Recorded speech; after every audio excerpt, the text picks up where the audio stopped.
नमस्कार, स्वागत है आप सभी का सेहत से जुड़े हमारे खास कार्यक्रम हेल्थ गुरु में। मैं हूं आपके साथ ज्योति सिंह। आज अत्याधुनिक इलाज मौजूद होने के बावजूद देश में हर साल लाखों लोग कैंसर से मर जाते हैं। इसकी वजह है लोगों में जागरूकता की कमी। कई बार तो लोगों को बीमारी का पता ही बहुत देर से चलता है और तब तक काफी देर हो चुकी होती है। वहीं अगर कुछ बातों का ध्यान रखा जाए तो इस बीमारी को होने से भी रोका जा सकता है। आज अपने इस प्रोग्राम में कैंसर पर ही हम चर्चा करेंगे और आपको बताएंगे कि आप इससे कैसे दूर रह सकते हैं। तो चलिए शुरू करते हैं अपना खास कार्यक्रम।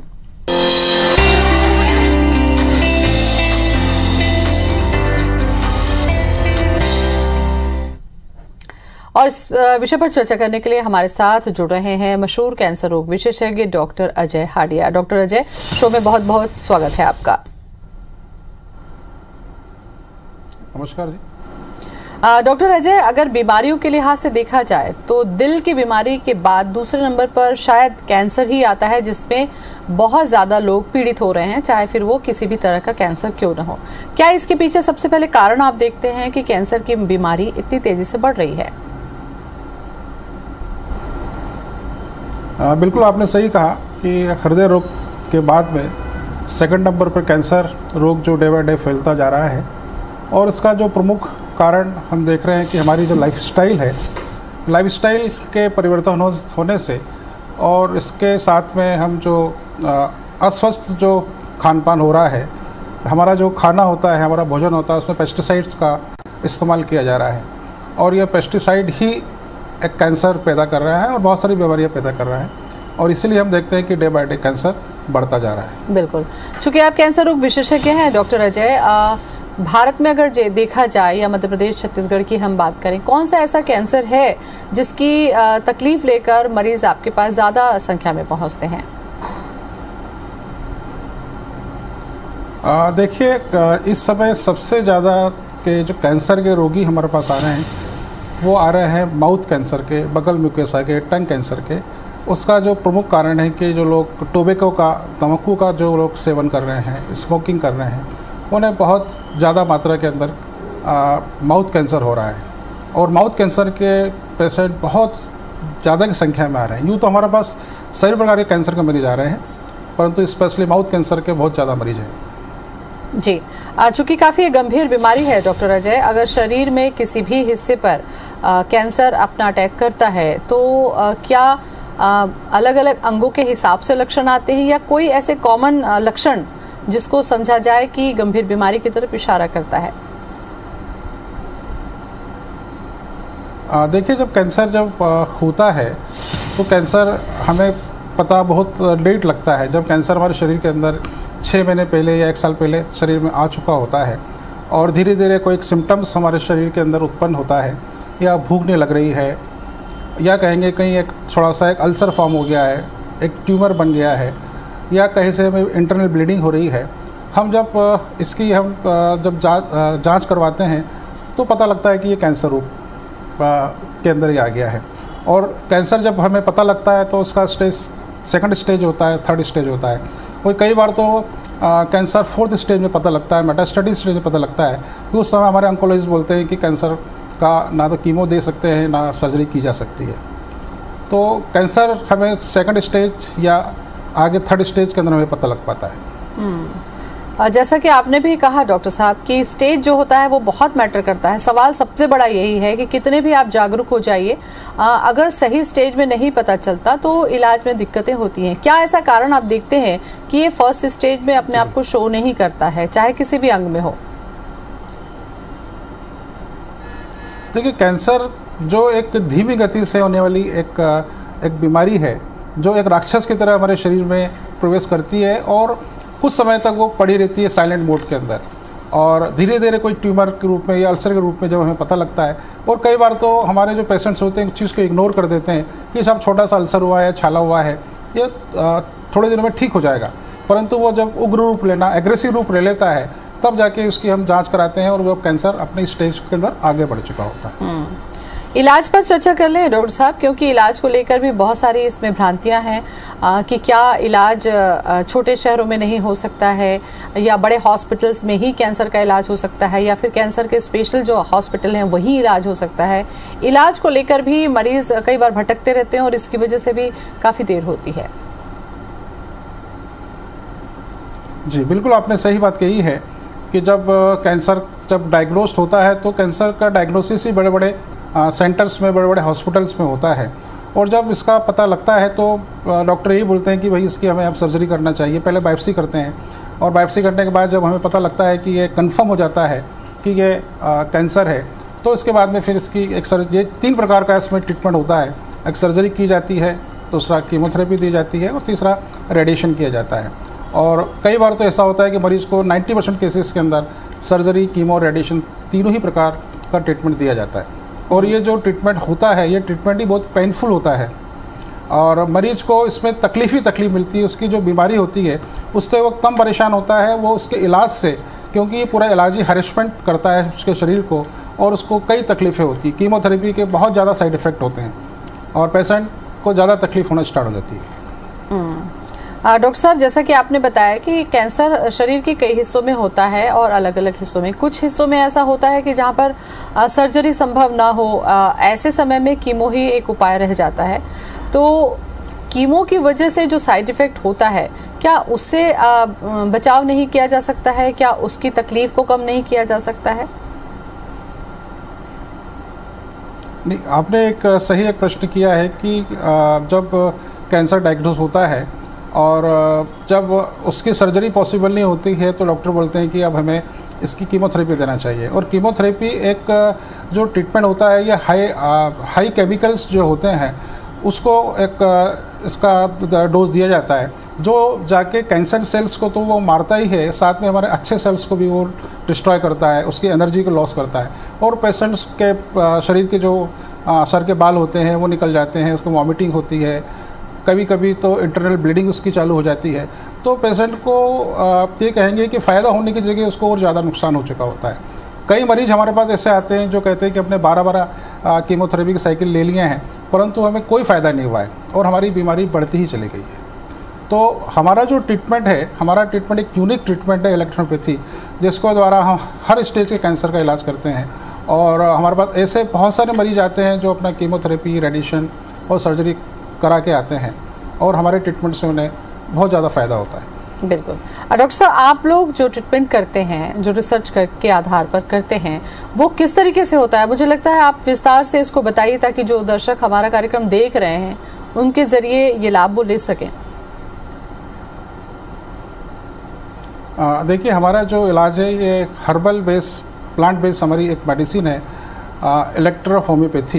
ये एक 5th सिस्टम ऑफ मेडिसिन है जो कि इटली से ये मेडिसिन, इस सिस्टम का इन्वेंशन हुआ है और हमारे देश में लगभग 150 सालों से काम कर रही है।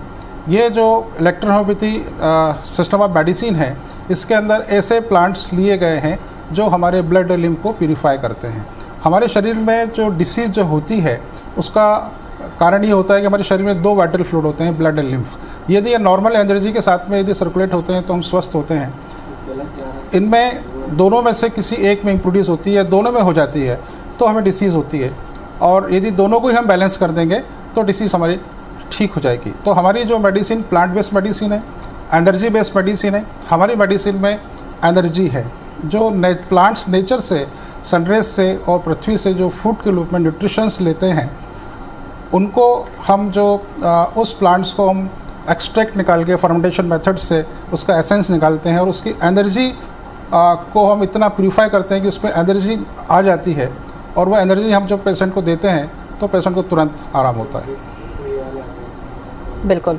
डॉक्टर साहब, जैसा कि आपने ट्रीटमेंट बताया, खास करके आपने कीमोथेरेपी का जिक्र किया और मैंने भी किया, क्योंकि सर्जरी से ज़्यादा पेनफुल हमने देखा है कई पेशेंट को कि कीमो वो बर्दाश्त नहीं कर पाते हैं, कीमो की वजह से बहुत ज़्यादा परेशान होते हैं।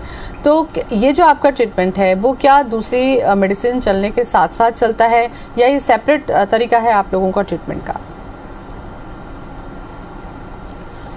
आपने बिल्कुल सही क्वेश्चन किया है कि हमारे पास ऐसे 90% ऐसे पेशेंट्स आते हैं जो बड़े बड़े हॉस्पिटल्स, टाटा मेमोरियल, एम्स और हमारे देश के बड़े बड़े जो कैंसर हॉस्पिटल है वहाँ से वो अपना सब इलाज कर चुके होते हैं, अपनी वो सर्जरी करा चुके होते हैं, रेडिएशन करा चुके होते हैं, कीमोथेरेपी करा चुके होते हैं और डिसीज़ उनकी प्रोग्रेसिव होती है और डिसीज़ उनकी बढ़ती चली जाती है और एक स्टेज ऐसी आती है कि हमारे कैंसर रोग विशेषज्ञ बोलते हैं कि अब इसका इलाज संभव नहीं है और आप घर ले जाके इनकी आप सेवा कीजिए। उस स्टेज में हमारे पास मरीज आते हैं और हम अपने या उन मरीजों को 7 दिन के लिए हम अपने यहाँ पे एडमिट करते हैं। और हमारा जो ट्रीटमेंट है बहुत ही फ्रेंडली ट्रीटमेंट है। पेशेंट्स की हम एनर्जी लेवल और को हम बूस्टअप करते हैं, इम्यूनिटी लेवल को हम बूस्टअप करते हैं 7 दिनों के अंदर। और हम देखते हैं कि हमारे पास ऐसे मरीज आते हैं जो मॉर्फिन लिए होते हैं, जिनका मॉर्फिन के बाद भी पेन बढ़ता ही जाता है, तो वो हमारे हॉस्पिटल में आते हैं। उनकी मॉर्फिन हम बंद कर देते हैं, एलोपैथी ट्रीटमेंट हम पूरा बंद कर देते हैं। और हमारी मेडिसिन से कुछ ही घंटों में, 24 घंटे, 48 घंटे, 72 घंटे में उनका जो पेन होता है वो 70% 80% कंट्रोल हो जाता है। तो इस प्रकार से जब पेन जब कंट्रोल होता है तो डिसीज़ के अंदर भी उसका इम्प्रूवमेंट होता है। हम ये कहते हैं कि हमारी जो मेडिसिन है वो एंटी इन्फ्लेमेटरी है, एंटी एनाल्जेसिक है, जो कि कैंसर के जो ट्यूमर होते हैं उसकी जो सेल्स होती है उसकी इन्फ्लेमेशन को कम करती है। साथ में जो भी उसके जो साइड इफ़ेक्ट होते हैं या उसके जो कारण होते हैं उसको भी ये ठीक करती है। डॉक्टर साहब, चूँकि इस पर रिसर्च हो रहा है और आपने इस पर काफ़ी काम भी किया है, किन किन कैंसर के पेशेंट में आपने देखा कि बहुत तेज़ी से रिकवरी हुई, स्टेज के हिसाब से या अलग अलग शरीर के हिस्सों के कैंसर के हिसाब से?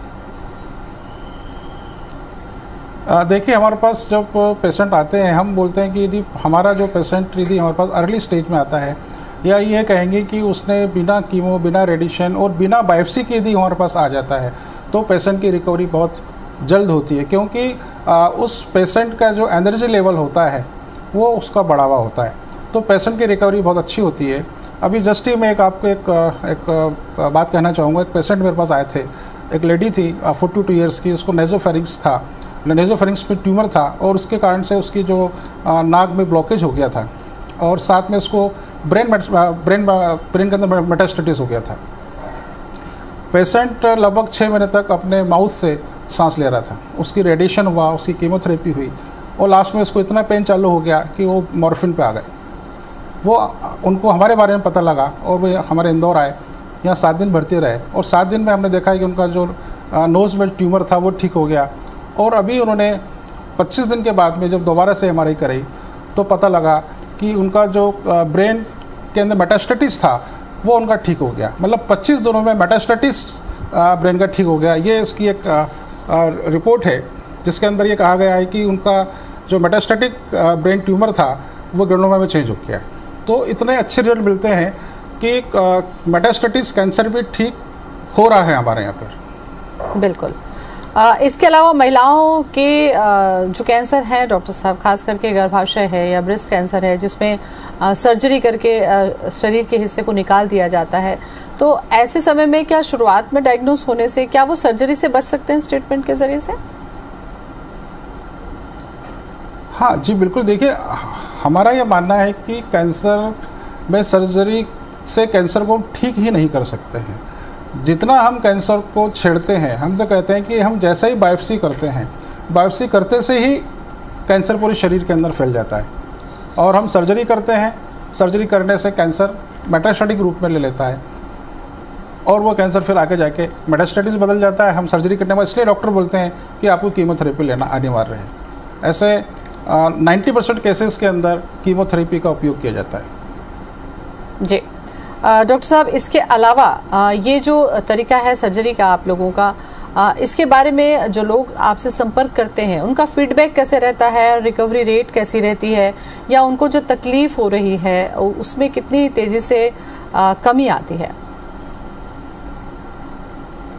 देखिए, हमारे पास मैक्सिमम जो केसेस आते हैं जो मेटास्टेटिक स्टेज के आते हैं, तो हमारे पास जब हम लोग 7 दिन अपने यहाँ पेशेंट को अपने हॉस्पिटलाइज करते हैं, हम देखते हैं कि जब पेशेंट आता है तो वो तकलीफ़ों के साथ आता है। हम 7 दिनों में हम जो हमारी मेडिकेशन करते हैं, हमारी जो थेरेपी देते हैं, उसके अंदर हम देखते हैं कि पेशेंट्स को 12 घंटे, 24 घंटे, 48 घंटे, 72 घंटे में धीरे धीरे आराम होना चालू होता है और हमारे पेशेंट्स 50 to 90% तक उनकी तकलीफ़ों में रिकवरी करके यहाँ से जाते हैं। यानी मैं कहूँगा कि पेशेंट जब आता है तो बहुत रोता हुआ आता है और जब हॉस्पिटल डिस्चार्ज होता है तो बहुत हंसता हुआ चेहरा लेके यहाँ से जाता है। तो यही एक हमारे ट्रीटमेंट की एक सक्सेस है कि हमारे पास मरीज बहुत अच्छी रिकवरी प्राप्त कर रहे हैं। चलिए, कुछ और भी चर्चा करेंगे डॉक्टर साहब, क्योंकि कैंसर जो है काफ़ी गंभीर बीमारी है जिसको नाम से ही लोग डरते हैं। डॉक्टर साहब, कैंसर में ये देखा गया कि जब सर्जरी भी होती है तो एक्सेस एरिया को कवर करके निकाल दिया जाता है। बावजूद उसके हमने ये देखा है कि कैंसर दोबारा से आता है और अगर साल भर नहीं आया तो 2-3 साल के बाद में वो अपने आप आ जाता है। ऐसा कैसे संभव है कि सर्जरी हो जाने के बाद भी, ट्रीटमेंट पूरा हो जाने के बाद भी कैंसर वापस आ जाता है?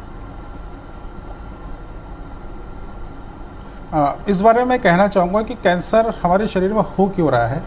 उसका रीज़न ये होता है कि हमारे शरीर के अंदर हज़ारों की संख्या में लिम्फ नोड्स होती हैं और ये लिम्फ नोड्स जो होती हैं ये लिम्फ को फ़िल्टर करने का काम करती है। हमारे शरीर के अंदर जो इन्फेक्शन होता है उसको फ़िल्टर करने का काम करती है। और जब इसके अंदर अनियमित अनकंट्रोल्ड सेल्स बनना चालू होती है तो वह कैंसरस के रूप में, एक लीजन के रूप में, या मैं कहूँगा कि एक ट्यूमर के रूप में वो आ जाती हैं। और वहाँ पे जब हम उसको जब ऑब्स्ट्रक्शन होता है वो फिर किसी ना किसी शरीर के आर्गन्स को वो कंप्रेस करती है और वो तकलीफ़ होना वहाँ पे चालू होती है। तो उस समय जब इसकी हम सोनोग्राफी करते हैं या हम सिटी स्कैन करते हैं, पेट स्कैन करते हैं, तब हमें पता लगता है कि हमारे इस शरीर के अंदर यहाँ पे एक ट्यूमर फॉर्म हो गया है। तो उस समय हमारे डॉक्टर्स बोलते हैं कि हमें अब इसके लिए हमें यहाँ पर बायोप्सी करने की आवश्यकता है। तो जैसे ही हम बायोप्सी करते हैं तो वो जो ट्यूमर होता है उसके जो सेल्स होते हैं हमारे शरीर के सभी लिम्फ नोड्स के अंदर फैल जाते हैं। यह कहेंगे कि पूरे शरीर के अंदर वो कैंसर फैल जाता है। इसलिए हमारे डॉक्टर्स बोलते हैं कि हमें तुरंत सर्जरी करने की आवश्यकता है और हम उसकी सर्जरी कर देते हैं। सर्जरी करने के बाद मैक्सिमम केस के अंदर हम उन जो अन्य आर्गन्स में जो लिम्फ नोड्स के अंदर जो कैंसर फैल गया है वहाँ पर हम कीमोथेरेपी के द्वारा हम उसको, उस सेल्स को वहाँ पे डिस्ट्रॉय करने की कोशिश करते हैं। परंतु यहाँ पर कैंसरस सेल्स भी डिस्ट्रॉय होते हैं और अच्छे सेल्स भी डिस्ट्रॉय होते हैं। एनर्जी का बहुत लॉस हो जाता है। इसके बाद में हम देखते हैं कि कैंसर कुछ समय के लिए, 6 महीने के लिए या साल भर के लिए उसकी ग्रोथ रुक जाती है, वो वहाँ पे शांत पड़ा रहता है। पर जैसे ही उसको फिर से माहौल पैदा होता है, माहौल मिलता है और फिर वो एक्टिव हो जाता है और फिर से कैंसर फैल जाता है। तो इसलिए हम कहते हैं कि कैंसर 6 महीने के अंदर, साल भर के अंदर, 2 साल के अंदर रिकरेंस होकर आता है और जब वो दोबारा लौट के आता है तो बहुत ही भयानक रूप से उसका रूप होता है और उस समय पेशेंट्स को पेन डेवलप हो जाता है, तकलीफ़ें बहुत ज़्यादा हो जाती है। तो उस कंडीशन में हम जब रिकरेंस कैंसर होता है तो उस समय कीमोथेरेपी भी बहुत ज़्यादा वर्क नहीं करती है और इसलिए पेशेंट्स ज़्यादा तकलीफ में होता है। डॉक्टर साहब, लेकिन कीमोथेरेपी जो ट्रीटमेंट है, जैसा कि आपने कहा कि कीमोथेरेपी के बाद इम्यूनिटी इतनी ज़्यादा वीक हो जाती है कि वो फिर दूसरी बीमारियां भी होने लगती हैं। तो कीमो की वजह से भी अगर लाभ नहीं हो रहा है तो फिर क्यों इतनी लंबी लंबी कीमोथेरेपी जो है वो सजेस्ट की जाती है? ये भी एक सवाल है। देखिए, एक्चुअली हमारे अभी पूरे वर्ल्ड में हम यदि बोलें कि कैंसर का हम ट्रीटमेंट बोलें तो यही 3 प्रकार का यही इलाज होता है, सर्जरी, कीमो, रेडिएशन। इसके अलावा कोई ट्रीटमेंट ही नहीं है। तो हमारे सामने ऑप्शन ही नहीं है। हमारे जब मरीज को जब पता लगता है कैंसर है तो मॉडर्न हॉस्पिटल में जाता है, आयुर्वेदिक हॉस्पिटल जाता है और उनके पास वही इलाज है कीमोथेरेपी। और कीमोथेरेपी से आज तक एक भी मरीज ठीक नहीं हुआ है। लाइफ उसकी बढ़ जाती है। कई बार क्या होता है कि अर्ली स्टेज में कैंसर होता है, सर्जरी कर देते हैं, कीमोथेरेपी दे देते हैं। तो कई बार हम देखते हैं 1000 मरीजों में से 1% मरीज होते हैं कैंसर 10 साल, 15 साल या 20 साल भी वो मरीज अपनी लाइफ को जी लेता है। परंतु मैक्सिमम केसेस के अंदर उसकी लाइफ 6 महीने, साल भर, 2 साल, 3 साल, 4 साल ही होती है, इससे ज़्यादा नहीं होती। तो ऐसे में ये जो ट्रीटमेंट है आपका, वो किस तरीके से शरीर में कैंसर के जो है सेल्स को ख़त्म करता है या दोबारा रिग्रोथ करने से रोकता है? देखिए, मैंने अभी आपको बताया कि हमारा जो इलेक्ट्रोपैथी सिस्टम है, मेडिसिन है, इसकी जो कॉज है कि हमारे शरीर में 2 वाइटल फ्लूइड होते हैं, ब्लड और लिम्फ। उसकी ही इम्प्योरिटी से हमें डिसीज़ होती है। तो यदि ब्लड लिम्फ को हम प्यूरिफाई कर देंगे, हमारे इलेक्ट्रोपैथी में ऐसी दिए गए हैं जो ब्लड और लिम्फ को प्यूरिफाई करते हैं। तो यदि हम दोनों को प्यूरिफाई कर देंगे तो वो कैंसर या अन्य जो भी बीमारी है वो पूर्ण रूप से, रूट से, जड़ से वो ख़त्म हो जाती है। अभी एक पेशेंट मेरे पास आए थे जिनको ब्रेस्ट डक्टल कार्सिनोमा था और उन्होंने उसका एक सर्जरी करा ली। सर्जरी करने के बाद में बॉम्बे में कहा गया कि इनको दोबारा से इनको कीमोथेरेपी, रेडिएशन देना पड़ेगी। अब वो जो पेशेंट थे उनकी फैमिली में 1-2 डॉक्टर भी थे। तो उन्होंने कहा कि नहीं, हम यदि रेडिएशन और कीमो ले लेंगे तो मेरी लाइफ तो अभी 60 साल की और यदि मैं 1 साल भी नहीं जी पाऊँगी। तो उनको हमारे बारे में पता लगा। वो जब हमारे पास आए और उन्होंने हमारा इलाज लेते हुए 4 महीने उन्होंने इलाज लिया, और अभी हाल ही में दोबारा से उन्होंने वापस से इसका CT स्कैन कराया है, तो उसके अंदर उनका जो भी लिम्फ नोड्स थी या जो भी चीज़ें थी वो भी ठीक हो गई हैं। तो ये है कि उन्होंने हम पे विश्वास किया और उस विश्वास के अंदर हम सक्सेस हुए, और जो भी इनकी दिक्कतें थी, जो भी आगे कैंसर रिकरेंस होना था, वो लिम्फ नोड्स वापस से वहाँ से कंट्रोल हो गई हैं, बिल्कुल ठीक हो गई हैं। बिल्कुल। समय चूँकि अब ख़त्म हो रहा है डॉक्टर अजय, कोई संदेश इस वक्त आप देना चाहें सामान्य लोगों को भी या फिर जिन्हें कैंसर है उन लोगों को भी? देखिए, मेरा तो सबसे प्रमुख संदेश हमारे जो कैंसर मरीजों के लिए है, क्योंकि कैंसर जब होता है तो कैंसर के मरीज कैंसर के इलाज से वो अपना जीवन खोते हैं। कैंसर को यदि प्राकृतिक तरीके से हमें ठीक होना है तो हमारे मरीजों को एक सलाह दूंगा कि वो प्रोटीन डाइट बिल्कुल ना लें। एलोपैथी में कहा जाता है कि आप प्रोटीन डाइट लीजिए, और प्रोटीन डाइट को डबल कर दी जाती है। तो क्या होता है, कैंसर का जो खाना है वो प्रोटीन ही होता है। तो बिल्कुल हमें प्रोटीन डाइट बंद करना है। हमें जो खाना खाना है वो हमें अल्कलाइंस खाना खाना है। हमें वेजिटेबल और फ्रूट्स का ज़्यादा इस्तेमाल करना है। हमें सुबह 7 बजे से 12 बजे के बीच हमें हमारा जो भी वेट है उससे 10%, यदि हमारा वज़न 50 किलो है तो हमें 500 ग्राम हमें फ्रूट्स खाने हैं। 12 से 1 बजे के बीच हमें वेजिटेबल्स और हमें थोड़ी चपाती खानी है, और रात को 7 बजे के पहले हमें खाना खाना है। तो यदि इस प्रकार से यदि हम अपना खाना कर देंगे, साथ के अंदर हमें डेयरी प्रोडक्ट, हम कहेंगे कि दूध से बनी चीज़ें या ड्राई फ्रूट्स और नॉनवेज, ये हमें बिल्कुल हमारे खाने के अंदर बिल्कुल हमें बंद करना है। तो क्या होता है कि जब हमारे कैंसर सेल्स को जब उसका फ्रूट्स ही नहीं मिलेगा तो हमारे शरीर के अंदर रह नहीं पाएगा और हमारे शरीर से ऑटोमेटिक निकलना वो स्टार्ट कर देगा। तो मेरे कैंसर मरीजों से यही निवेदन है कि वो अपने डाइट के अंदर अल्कलाइन डाइट्स लें, वेजिटेबल्स और फ्रूट्स का उपयोग करें, डेयरी प्रोडक्ट ना लें और नॉनवेज चीज़ें बिल्कुल भी ना खाएं, तो वो कैंसर को हरा सकते हैं, कैंसर से ठीक हो सकते हैं। बिल्कुल। चलिए, काफ़ी अहम जानकारी डॉक्टर अजय आपने दी, बहुत बहुत शुक्रिया आपका। तो कैंसर एक गंभीर बीमारी है, लेकिन अगर जागरूकता के साथ व्यक्ति रहता है और शुरुआती स्टेज में ये पता चल जाती है तो इसे काफ़ी हद तक हराया जा सकता है। फिलहाल इतना ही। नमस्कार।